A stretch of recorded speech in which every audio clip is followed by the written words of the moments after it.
"Show me, Daddy, show me." Bella clapped her hands as her father approached, clutching large maps and photographs. Duncan settled down on the chair next to Bella and smoothed out the huge map of all of Australia. He pointed to Brisbane and the Sunshine Coast. Bella looked closely as she could to make out some of the names of places, of mountains and rivers. She held Teddy so he could look too. "Mummy will be working in this place here, where there's a hospital," he tapped the map, "just north of Brisbane. And we're going to find somewhere to live here." He traced his finger along the big road until he reached the coast and a small place called... Duncan looked at Bella to see if she could pronounce the name of the town. "Mulu? Molo? Mollybra?" Bella laughed. "I can't do it, Daddy," she said. "What is it called?" "Mooloolaba. Mooloolaba," he said slowly, just as Lexi walked into the room and peered over his shoulder. "What are you talking about?" she asked, and then noticed where the map showed and tutted and turned around. She was stalking out, nose in the air, when Duncan stopped her. "Lexi, you need to keep your bedroom extra tidy for a week whilst we're trying to sell the house. Please," Duncan asked. "And you need to start packing your toys into the boxes I gave you. Could you please do that?" "I did mine already, Daddy," Bella chimed. "Except Teddy. He's not a toy. He can't go in a box." Lexi snorted at her, but made a mental note not to put Bubba in a box either. "Okay, I will," she said, irritated, plotting to leave apple cores and orange juice spills all over the room so that nobody would want to buy the house because it smelled bad. "And don't forget to throw out all the junk you won't want," he called. Lexi gritted her teeth. Nothing of hers was junk. It was hers. It was Scottish, and all of it was coming with her. Lexi stomped from the room. They sold the big black car and rented a tiny red one. Lexi was embarrassed whenever they pulled up to school in it. Daddy looked very sad when he sold his motorbike, she thought. But it had to be done, he had said with a sniff as he patted the seat one last time. Now, on the weekends, her parents packed and wrapped furniture in boxes and stacked them in the spare room. The house began to look very empty. Lexi's room was, however, still a mess. A man came and put up a for sale sign in front of the house, and people began to turn up to view it. Lexi sat staring at everyone who visited and refused to move off the sofa or switch off the TV. She hated everything, and everything was different now, and she even hated Daddy a little bit. There were no more treats or trips or special days out. Mum said there was just no spare money. "Well, you've got money to move and buy boxes and bubble wrap and a big container to put it all in," thought Lexi darkly, eyeing the large metal box which appeared one day parked in the driveway. "But no money for sweets." One day, a large lorry backed up the driveway and 3 men got out. They began to wrap and move large pieces of furniture from the house into the container, which was now filling up fast. She frowned and became more and more furious as she watched her sister, who carefully took a roll of bubble wrap, lay it down on the patio and rolled around on it, giggling.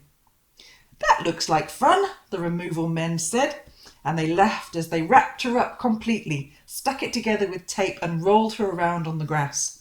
Bella screamed with laughter, and her parents stopped packing and joined in the fun, giggling and rolling, having the best time. Even Gus bounced and woofed, wagged and raced around, trying to pop the plastic bubbles. Lexi scowled as she watched all of this. How can you have a good time with just bubble wrap? And why was no one else upset? Why were they all laughing when it was such a sad time? Lexi was still cross. She stood up and walked into the near empty house. Sighing, she pulled out her tablet to Skype her friends, but stopped. There was no one she really wanted to talk to. No one could make this all better. She grabbed Bubba and lay on her bed, sniffed and let out a huge sigh while staring at nothing in particular. The container, now full of all their worldly goods, left on the back of the lorry, leaving only a few things behind with the family. This was really happening, and it was happening all so fast. Lexi couldn't stop it. She knew she had no say in her life from now on. She felt helpless and small and useless and sad. She felt there was never going to be an end to it all, and she felt that no one cared. On the last day of school before the summer holidays, Lexi cried through her lessons and sat on Miss Wood's lap all morning. She knew it was her last day ever in her beloved school. Amy, Rowan, Olivia and Georgie cried too, and Lexi didn't think it was possible to ever be happy again. I'm going to miss you so much. Lexi wiped her nose with her sleeve. I hate my mum for getting a job in Australia. I just don't want to go. Oh, Lex, we don't want you to go either, but it will probably be fun, Amy said, hopefully. It's difficult to see best friends upset. It's going to be horrible, she spat, screwing up her face. Well, my dad's from Australia and he says it's nice and warm and you can do lots of sports and people are really friendly, Georgie added, trying to make Lexi feel better. Your dad's stupid, Lexi retorted, and then instantly regretted it. I'm sorry, Georgie, I didn't mean that, Lexi said, and began to cry once more. Her friends looked at one another and shrugged. Rowan, Amy, Georgie and Olivia moved away to play. There was nothing more they could say to make Lexi feel better. She just refused to listen. By herself, Lexi felt lonelier than ever, and she still hadn't left Scotland. She spotted Bella in the playground, holding on to Teddy, also sitting by herself. She walked over and sat heavily beside her sister. Bella was the only one who could possibly understand how she felt. Are you okay, Lexi? Bella asked, putting her arm around her sister. It didn't quite reach all the way round. Yeah, I suppose, she shrugged, but didn't pull away from Bella's arm. I was just thinking about going to Austria, Bella said. Yeah, it's horrible, isn't it? And it's Australia, silly, Lexi replied, but a small smile played on her face for the first time that day. No, Miss Hamilton says it'll be a big adventure. I was just telling Teddy all about it. Won't you miss your friends? Lexi asked. Well, yes, but I'll make lots more and then I'll have lots and lots of friends, Bella beamed. Bella didn't understand anything. Lexi folded her arms and stuck out her lip. At the end of the day, she crossed the school gardens, over the gravel drive and into her mother's waiting car, and it was the hardest thing Lexi had ever done. She felt like she was walking in a dream. Her legs felt fuzzy and her eyes darted around, trying to remember everything, but really she couldn't focus her mind on anything. Everyone around her was whooping with joy at starting the summer holidays, making plans to meet up and play, and Lexi felt like everyone had forgotten that within the week she would have gone for good. She felt a stab of pain in her stomach. She didn't know then that the next day would be harder still. It was time for Gus to go. Gus, of course, had no idea what was happening.